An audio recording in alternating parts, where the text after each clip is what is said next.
administration's policy on Egypt, on Syria, on Libya, on Iraq has been a total disaster. Maybe well-intentioned, but things turned out to be a disaster.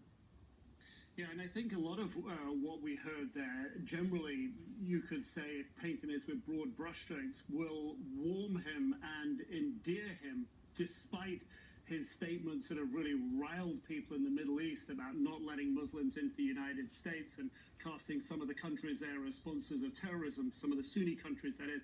I think you will find a warming to a good part of his rhetoric when he talks about Iran taking advantage in Iraq, the need to deal with Iran.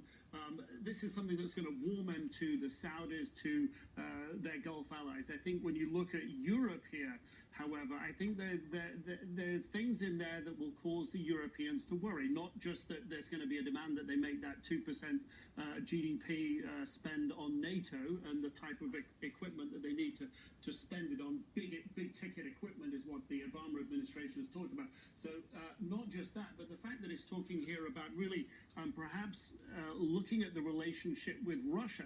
What does that mean in Europe? Does that mean he is going to blink and forget about what's happened in Ukraine and what's happened in Crimea? That's what the European nations are going to worry about. You know, they see their alliance with the United States